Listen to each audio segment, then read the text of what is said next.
प्रिय भाइयों और बहनों, आज के सुसमाचार का यह अंश प्रभु यीशु के सार्वजनिक सेवा की शुरुआत को दर्शाता है।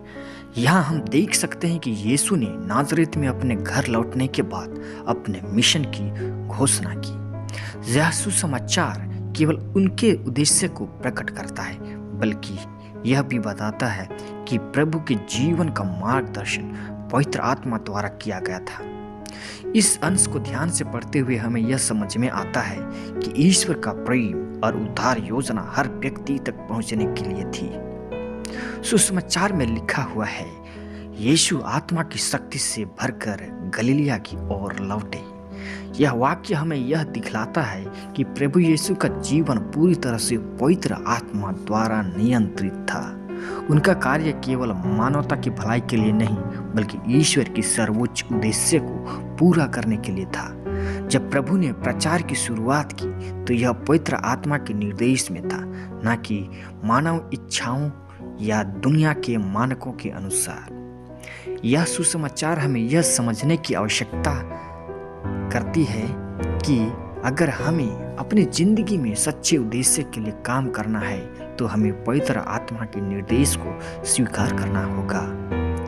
यहाँ यीशु ने इस्राएलियों से कहा, प्रभु का आत्मा मुझ पर है, क्योंकि उनसे मुझे गरीबों को खुशखबरी सुनाने के लिए अभिषिक्त किया है। प्रभु का यह संदेश उनके उद्धारक होने के उद्देश्य को स्पष्ट करता है। वह गरीबों, अपंगों, अंधों और बंदियों के लिए आए थे। इस उद्धारक के रूप में यीशु ने यह घोषणा की कि उनका मिशन समाज के सभी जीवन पर व्यतीत करने वाले लोगों को खुशहाल और स्वतंत्र बनाना है। यह संदेश आज भी हमारे लिए उतना ही प्रासंगिक है। प्रभु का उद्धारण हर व्यक्ति तक पहुंचने के लिए, और यह विशेष रूप से उनके लिए था जो सामाजिक, आर्थिक और मानसिक रूप से संघर्ष कर रहे थे। आज के समाज में यह भी जरूरी है कि हम इन शब्दों को अपने जीवन में उतारने और उन लोगों के लिए काम करें जो किसी न किसी रूप से परे या अपेक्षित महसूस करते हैं। जब यीशु ने इस्राएलियों से अपने मिशन के उद्देश्य की घोषणा की तो नाज़रेत में लोगों ने उन्हें पहचान लिया, लेकिन उनका यह घोषणा एक चुनौती के रूप में आई। जब उन्होंने यह कहा कि उनका संदेश सभी लोगों के लिए है तो स्थानीय लोग चिढ़ गए और उनकी अस्वीकृति के रूप में प्रतिक्रिया दी।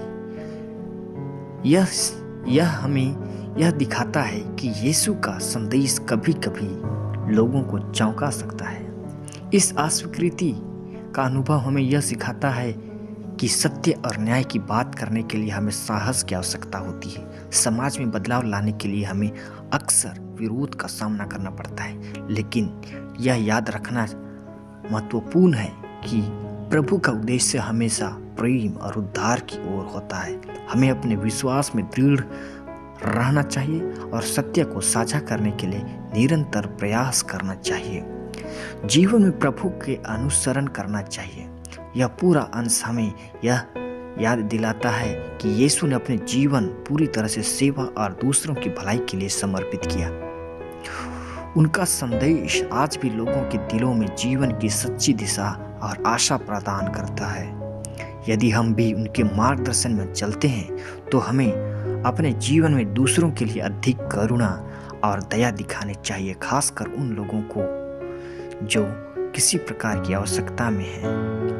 प्रिय भाइयों और बहनों, हमें यह सिखाता है आज का सुसमाचार कि प्रभु का उद्देश्य हमारे जीवन में एक क्रांतिकारी परिवर्तन लाना है। वह हमें पवित्र आत्मा से प्रेरित होकर कार्य करने के लिए बुलाते हैं, ताकि हम उन लोगों तक पहुंच सकें जो किसी न किसी कारण से हाशिए पर हैं, और जो लोग यीशु को नहीं पहचानते हैं। हमें उन लोगों तक यह मैसेज पहुंचाना चाहिए कि प्रभु ही मसीह है जो आने वाले थे। प्रभु हमें प्रभु के संदेश को न केवल शब्दों में